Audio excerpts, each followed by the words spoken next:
Ok, boa noite a todos e todas, né? Estamos começando mais uma reunião da nossa Liga Acadêmica de Saúde Esportiva, LASE-UFTM, uma liga de característica multiprofissional, interdisciplinar, que desenvolve atividades de ensino, pesquisa e extensão na área de saúde esportiva.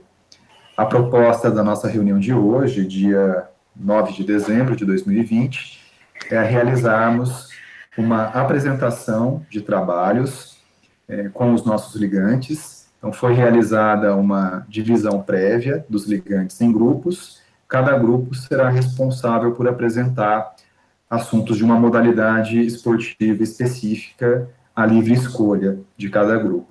Então, hoje nós vamos começar essa rodada de apresentações com 2 grupos, iniciando pelo grupo 1, que é composto por 5 alunos, dos quais o Vinícius, ele começará a apresentação, onde o esporte escolhido por esse grupo foi o futebol americano.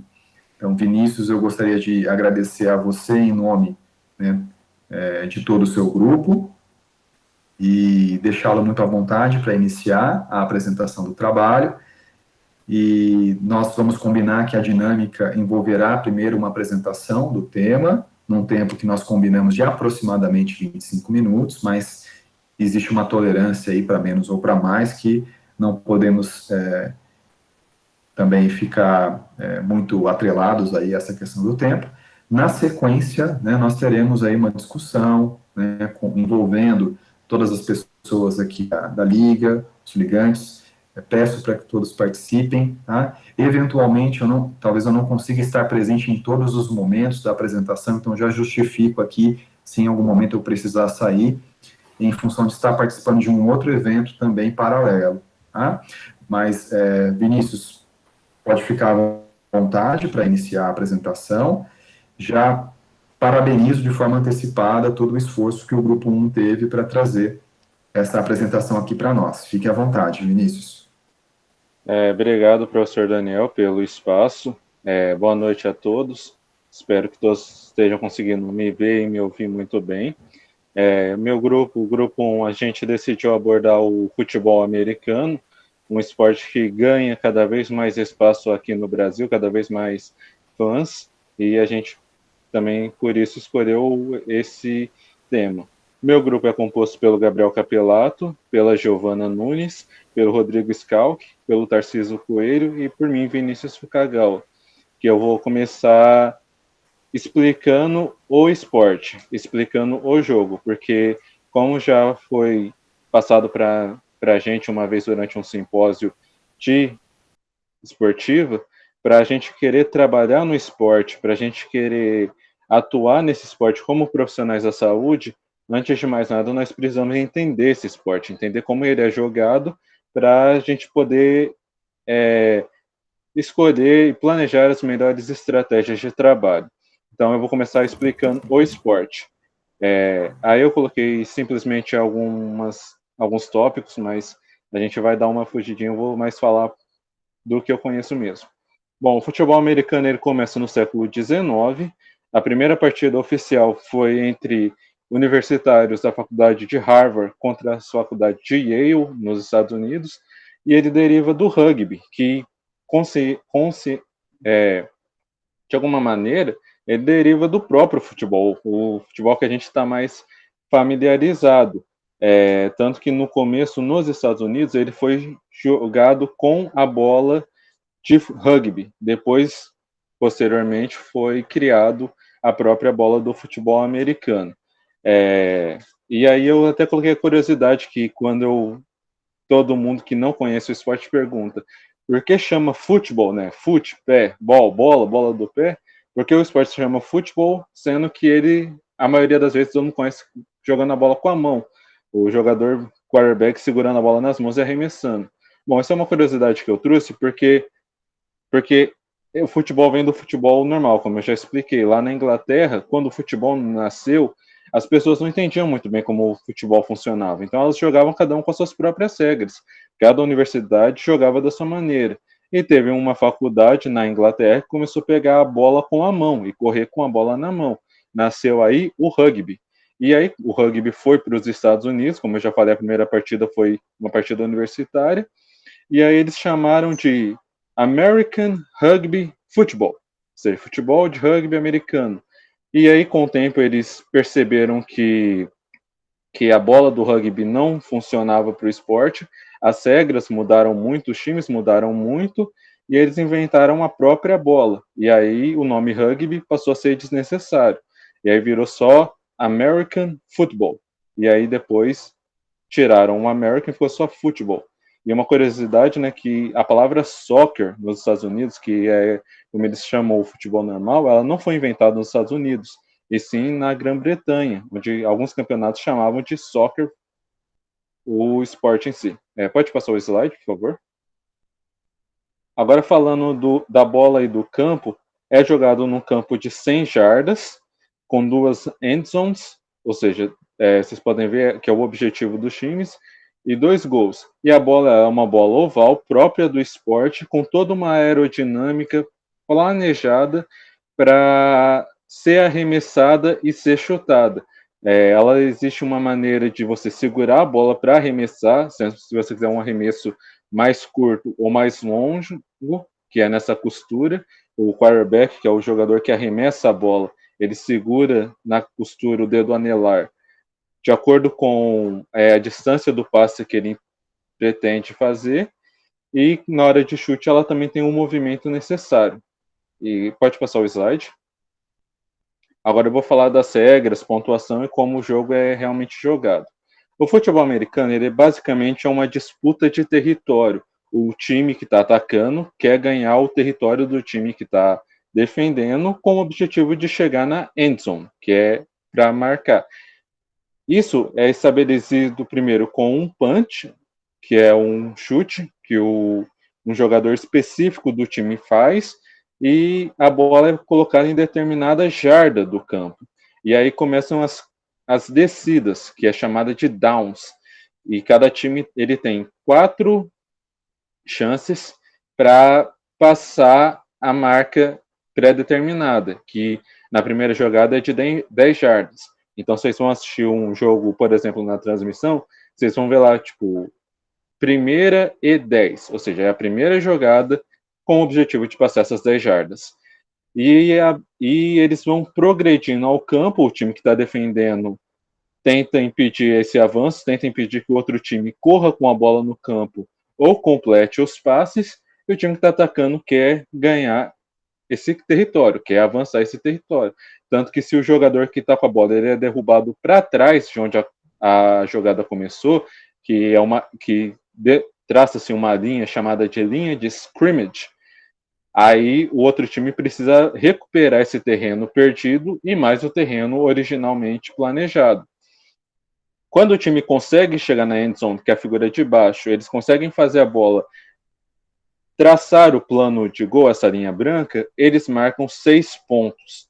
São 6 pontos por touchdown, e aí o time chega numa decisão de chutar a bola para o gol, que ele poste amarelo, que vocês vão ver, e marcar mais um ponto, que é o ponto extra, ou colocar a bola na linha de 2 jardas e com o quarterback tentar fazer a bola entrar mais uma vez na end zone. E assim eles ganham 2 pontos. Que é uma estratégia mais usada quando o time precisa buscar uma virada. Precisa reverter um placar desfavorável. Além disso, além do touchdown, existem 2 outras maneiras de você pontuar. Existe o field goal, porque quando chega na quarta descida e o time vê que eles não vão conseguir avançar o tanto que eles precisam, e eles estão numa distância relativa para o gol, a bola é posicionada 15 jardas para trás de onde ela está, e o kicker, que é o jogador especializado em chutar a bola para lá, para o gol, ele faz a jogada e tenta fazer a bola passar no meio do gol e marcar 3 pontos. E também existe o safety, que é quando o jogador que está com a bola ele é derrubado na sua própria end zone, ou seja, no seu próprio campo de defesa, e assim ele perde 2 pontos e a posse da bola, que agora eu vou falar como que o time ganha e perde a posse da bola. O time que está defendendo, ele quer tirar a bola do time que está atacando, ele quer evitar de sofrer pontos, e para isso, a maneira mais óbvia é tirar o ataque do campo. Isso acontece se o time não conseguir, em 4 chances, nessas 4 descidas, passar da linha objetivo que foi traçado na primeira jogada, ou seja, eles vão para uma 4ª descida, para uma 4ª tentativa e não conseguem passar essa linha, e aí o outro time pega a bola imediatamente onde ela está. Quando o time consegue interceptar a bola, ou seja, o quarterback, que é o jogador que lança a bola, ele lança e o jogador do outro time intercepta ela, segura ela, domina ela com os 2 pés em campo. Isso é uma interceptação. E o terceiro é o fumble, que é quando você derruba a bola do jogador que está com ela e você agarra ela, tem a posse. Para ter a posse, você precisa segurar a bola com as 2 mãos, ter o controle dela e os 2 pés dentro de campo. Isso foi uma explicação básica do jogo. Espero que eu tenha explicado bem, de uma maneira geral. É um jogo bem complexo, eu ainda acho que eu não aprendi tudo. A cada transmissão que eu assisto, a cada torneio que eu assisto, eu aprendo um pouquinho mais, mas em vias gerais, é assim que se joga o futebol americano. Agora eu vou passar a palavra para o meu companheiro de grupo, o Rodrigo, que ele é da educação física, ele vai complementar essa explicação e também já vai dar início na parte de preparação física dos atletas para praticar esse esporte, que é um esporte bem físico. Valeu, Vinícius. Bom, galera, eu já expliquei para o professor Daniel que eu estou num computador aqui meio antigo e não tem nem câmera frontal nele, aí eu não vou conseguir ligar hoje. Bom, meu nome é Rodrigo e como eu sou discente do curso de Educação Física, eu fiquei com a parte de preparação física, né, do atleta de futebol americano. Aí nos artigos que a gente pesquisou, tal, que eu vi, ele cita, né, que o futebol americano é um esporte de alto rendimento e nisso a condição física do atleta tem total influência no desempenho do jogador em campo e, consequentemente, no resultado final da partida, né? E, sendo assim, algumas capacidades físicas devem ser trabalhadas, como aí força, potência, agilidade, velocidade, mobilidade, todas as outras. E eles dizem que as principais capacidades físicas a serem trabalhadas são as de força e potência, porque todas as posições dos jogadores precisam dessas duas capacidades, já que, né, a parte de defesa e tal é bloqueio e, tipo, derrubar o outro jogador, precisa de força, e potência em relação a salto, saída rápida, mudança de direção, aceleração, que é o jogo do futebol americano inteiro, né? Pode passar, Giovanni. E o jogo também depende da velocidade, que nem tem o running back que recebe a bola e tem que chegar a um determinado lugar, ele precisa de velocidade, então o time mais rápido e forte já sai na frente do placar, ressaltando a parte que precisa, né, da preparação física do atleta no esporte de alto rendimento. E assim como o trabalho cardiovascular também, porque eles sempre estão realizando tiro, arranque, sprint, essas coisas assim. Os exercícios básicos, né, que em relação à força e potência que a gente pode trabalhar em academia, clube, alguma coisa assim, exercício de agachamento, levantamento terra, supino, desenvolvimento de ombro e variações. E eles também usam bastante o levantamento de peso olímpico na preparação, que são exercícios tipo do CrossFit, né, que eles falam, do LPO, que é clean and jerk, snatch, esses tipos de exercícios. E durante esses exercícios de LPO, os atletas trabalham bastante fibra muscular de contração rápida, que é o que gera potência, né, fibra responsável. Trabalho de força e potência, treinamento de pliometria também, é muito importante, salto, sprint, como já foi dito ali em cima. Pode passar. Então dá para concluir na parte do treinamento que todos os jogadores necessitam, né, estar fisicamente preparados, treinados em competições de alto nível, e que cabe ao treinador avaliar a posição de cada jogador e ver qual capacidade física é mais usada por ela, em campo segundo o princípio de especificidade. Ou seja, um jogador que precisa ter muita velocidade, o treino dele é mais voltado para a velocidade. Tipo, um running back precisa ser um pouco mais leve, mais rápido. Um jogador de barreira ali de defesa, que tem que derrubar outro jogador, segurar alguém, ele tem que ser um jogador mais forte, um pouco mais pesado. Então, também o treinamento vai da posição de cada jogador. Eu acho que tem mais algum meu ou não? Ah, não. Bom, galera, meu é dessa parte. E agora eu vou tirar para a Giovana e apresentar para vocês. Valeu.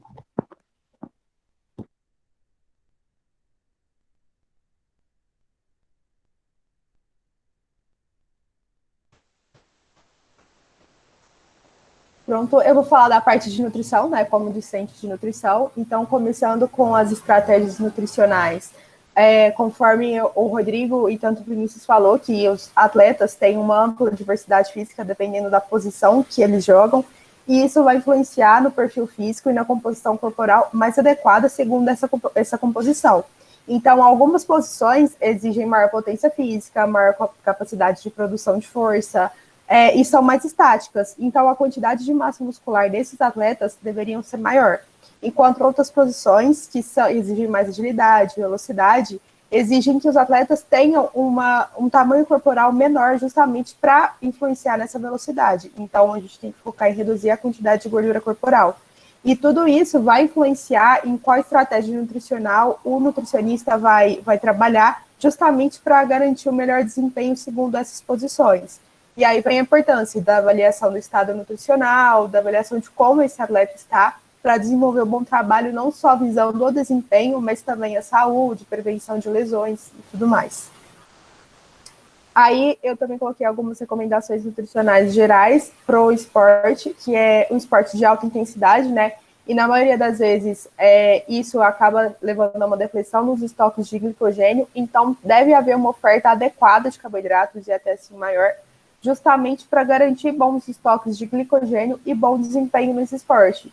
As recomendações trazem de 5 a 7 gramas de carboidrato por quilo de peso ao dia, e em situações que o treino seja mais diário, geralmente assim, pré-temporada, ou mesmo durante a temporada, ou o atleta necessite de ganhar massa muscular, essa ingestão pode chegar a 10 gramas por quilo de peso ao dia, né? E também é uma atividade de alta intensidade, que exige tanto a questão de força, resistência.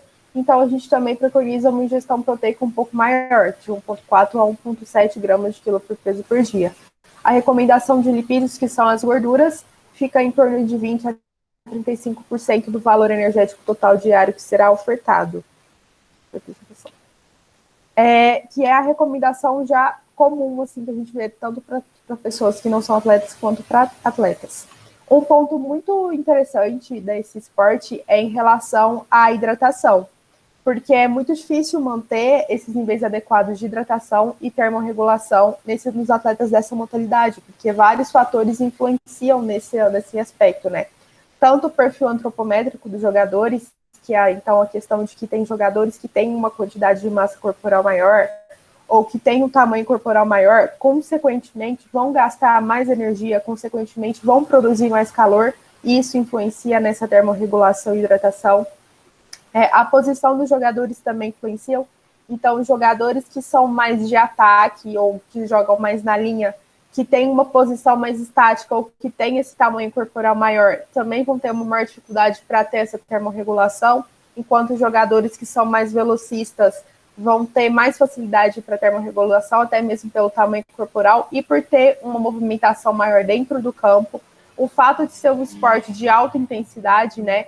O tipo de uniforme utilizado, que também é um ponto que diferencia muito esse esporte dos outros, já que eles utilizam um uniforme que cobre praticamente 70% do corpo, e tem todo o peso também do uniforme para eles carregarem durante as partidas.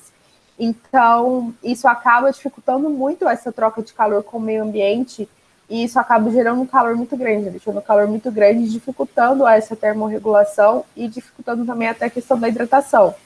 E a questão da prática, né? O clima e a umidade do ar influenciam muito. Tanto é que nesse artigo que eu trouxe aqui, que eu tirei essas informações, que é um artigo de revisão, traz os artigos inclusos nessa revisão, foram feitos nos Estados Unidos, a maioria em pré-temporada. Então, eles viram que essa questão da pré-temporada se feita durante o verão, isso também influenciou muito no estado de hidratação dos atletas. E, às vezes, trazendo aqui para o Brasil, né, que está crescendo a cada dia, conforme o Vinícius falou, que é um país tropical, com clima quente, com certeza nós, nutricionistas, devemos levar essa questão do clima, da umidade do ar, da temperatura, em consideração na hora de elaborar as estratégias de hidratação. A gente sabe que a desidratação leva à queda do desempenho, à queda do rendimento mesmo, comprometimento das funções, de algumas funções fisiológicas, levando à hipovolemia, redução do débito cardíaco, aumento da frequência cardíaca, hipertermia, e isso a longo prazo, né, pode levar a colapso circulatório, choque térmico e até óbito. Tanto é que nesse artigo tem alguns casos de óbito justamente por essa exaustão pelo calor. Os estudos avaliados nessa revisão trouxeram que a desidratação desses atletas foram até leve, com uma perda de peso corporal a 2%, e isso resultaria apenas em declínio do desempenho, maior fadiga e cansaço. Então, que não foi uma desidratação tão grande assim, mas isso não quer dizer que a gente deva ignorar. Aí trouxe também que a gente precisa pensar em estratégias personalizadas de hidratação e reposição de fluidos, não só para a oferta de água, mas também de outros minerais, por exemplo, sódio, magnésio, potássio, justamente para prevenir esses desequilíbrios, que é interessante conhecer as taxas de sudorese de cada atleta de forma individual, seja monitorando a mudança de massa corporal antes e durante a prática do exercício, a produção de urina, tanto em volume e concentração, avaliar a sede, isso antes das competições, né? E a ingestão de líquidos deve acontecer antes, durante e após a prática esportiva. Durante a prática esportiva, é até interessante ressaltar que pelo menos 250 ml de água deveriam ser ofertados a cada 15 minutos de prática. Eu vou passar agora para o Gabriel, que ele vai falar um pouquinho sobre lesões no esporte. Boa noite, tudo bem, pessoal? Meu nome é Gabriel, sou assistente do curso de fisioterapia. Vou abordar um pouco da parte de lesão no esporte. Bom, como meus amigos já disseram, estou complementando, a NFL, que é a National Football League, define o futebol americano como um esporte que se baseia na velocidade, agilidade, força brutal e capacidade tática dos seus jogadores. Eu trouxe um artigo que é uma revisão, é um artigo de revisão, onde eles compilaram a quantidade de lesão em diferentes países, em diferentes formatos, que trazem todas as lesões mais acometidas e especificadamente em cada posição de cada jogador. Então, o objetivo do artigo foi identificar qual lesão mais ocorre em atletas de futebol americano, e porque a importância da identificação dessas lesões mais incidentes para você pegar essas informações e poder fazer uma coisa específica para cada jogador, visando prevenir essas lesões de serem acometidas. Pode passar, por favor. Então, os atletas de futebol americano são expostos a um elevado risco de lesão, devido às características que envolvem colisões e alto impacto. Acredito eu que todo esporte de alto rendimento está fadado a lesões. O que vai prevenir isso é o tratamento que você faz individualmente para cada jogador e num time como todo, visando a composição corporal e todos os âmbitos multiprofissionais que essa liga aborda. A maioria das lesões de atletas de futebol americano acontecem nos membros inferiores, que foi feito um estudo sobre isso de acordo com o jogo e o tipo de esporte que é.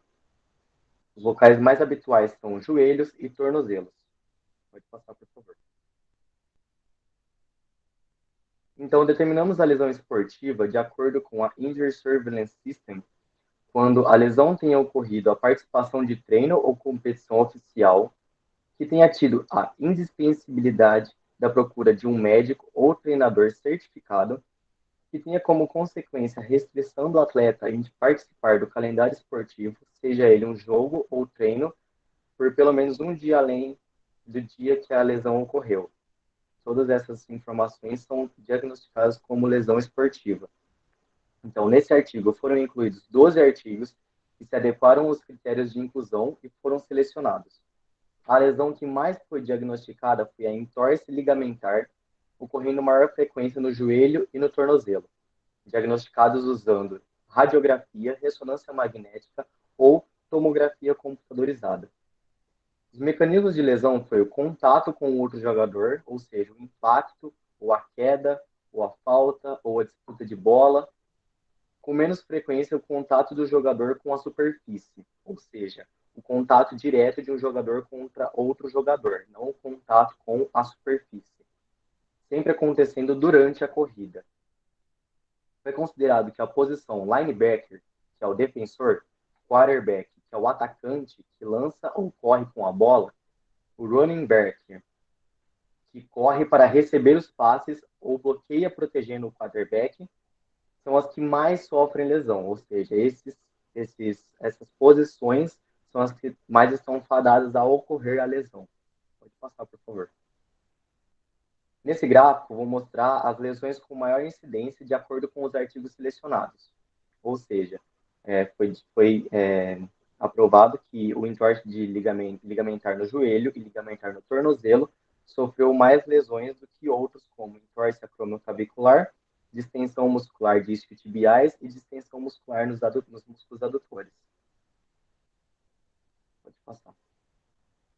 Nesse segundo gráfico, são as posições com maior índice de lesão de acordo com os artigos selecionados. Os quarterbacks não estão muito atrás dos linebackers ou dos running backers, mas as posições que mais sofreram lesão foram os line e os running backs. Pode passar, por favor. Nesse terceiro gráfico, são as circunstâncias que a lesão ocorreu. Ou seja, a maior índice de lesão se dá à competição e não ao treino. No treino, os atletas tendem a dar tudo de si também, mas na competição eles elevam o seu nível de eficiência ao máximo, visando ganhar aquele jogo, com certeza. Então, com o desenvolvimento desse estudo, foi possível identificar que a lesão que mais tem incidência nos estudos epidemiológicos é a entorse ligamentar de joelho, seguida de perto pela entorse ligamentar no tornozelo.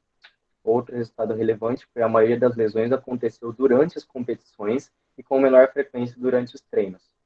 Quando a posição mais afetada por lesões aparece a posição de linebacker ou running backer. Agora eu vou passar a palavra para o Tarcísio. Muito obrigado.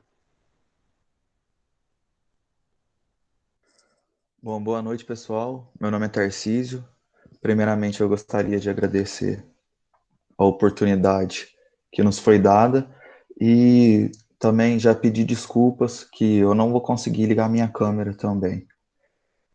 Propositalmente, eu trouxe o tema da concussão no esporte, porque como vocês viram no artigo trazido anteriormente pelo Gabriel, dificilmente nós vamos ver as citações da concussão no futebol americano devido à controvérsia, né? Porque além de esse tema, né, essa lesão implica em vários fatores, tanto econômicos, que envolvem o futebol americano, que é a maior liga de esporte mundial, quanto a implicações em regras e estilos de jogo.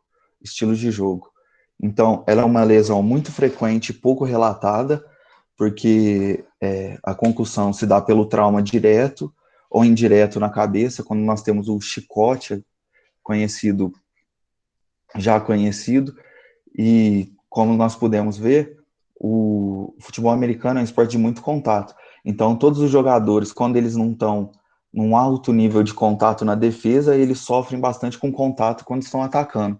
Então, nos Estados Unidos, mais de 300 mil concussões por ano são relacionadas ao esporte, principalmente entre os jovens, porque lá a promoção esportiva desde cedo, tanto no ensino médio quanto nas universidades, tem uma menor técnica para a prática e o preparo físico também é inferior. Pode passar, por favor.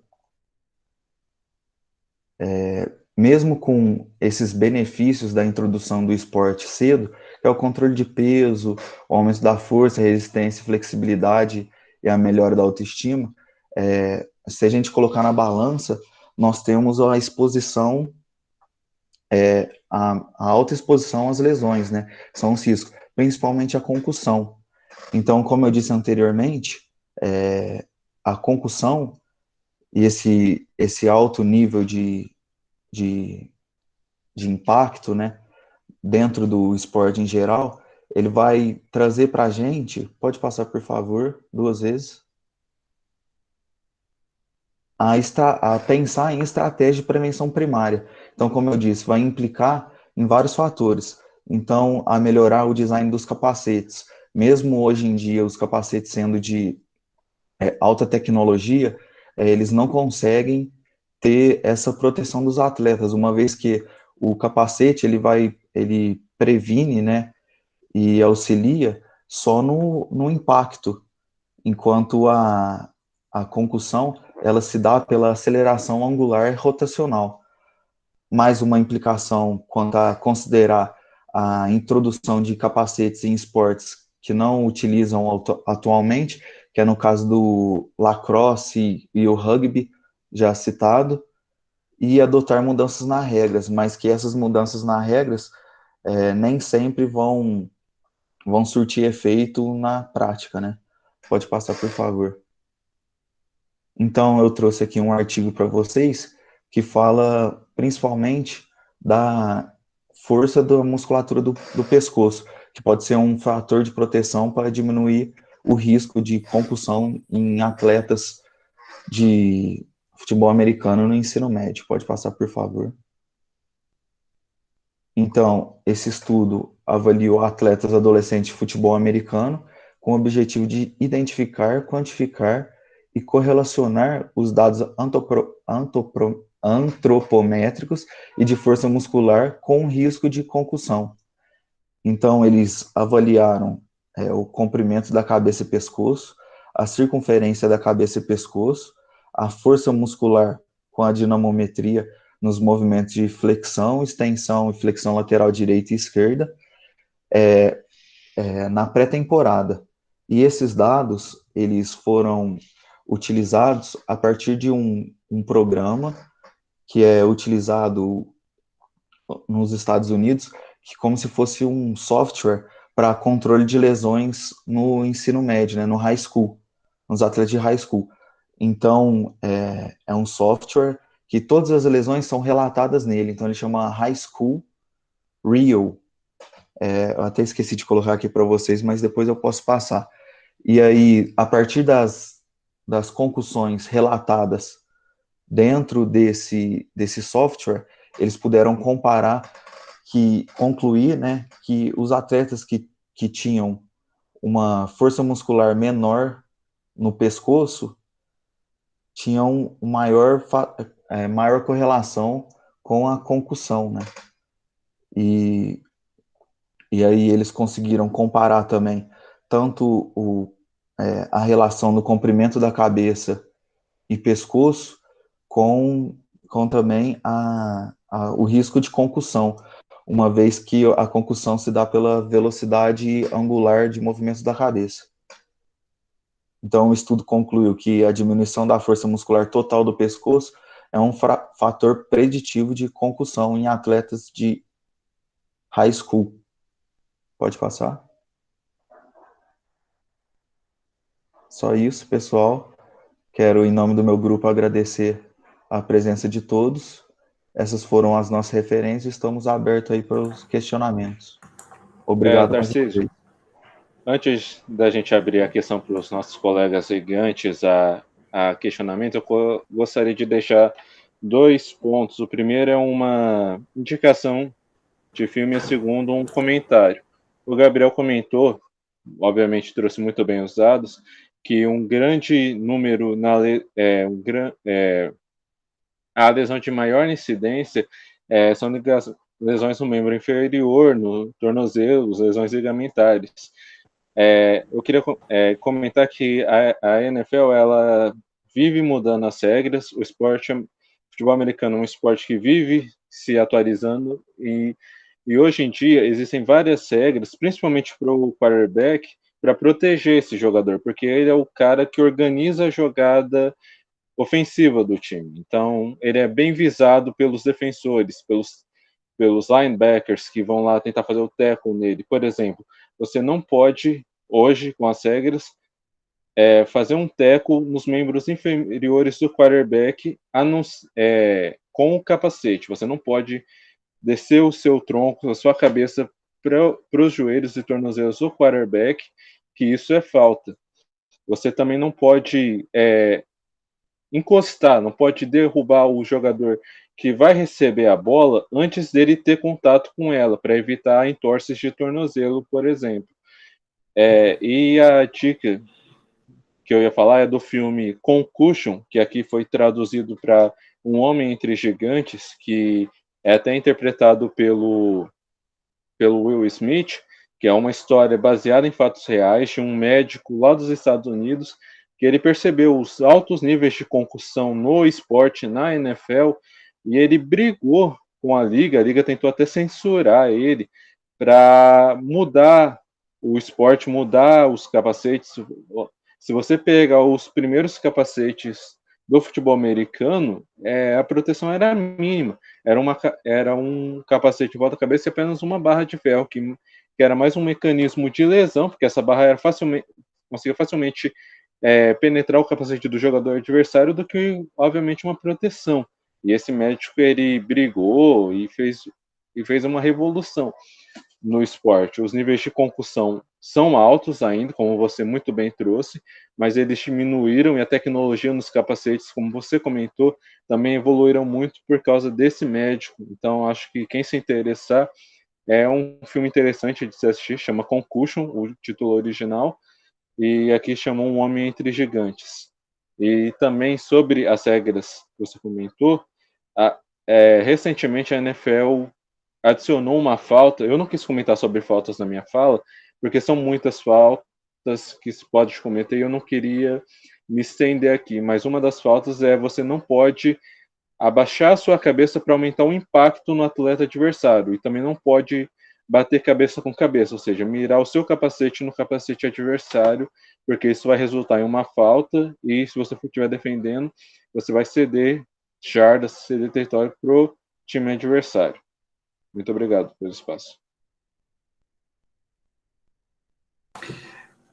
Muito bem, parabéns ao Grupo 1, né, pela apresentação.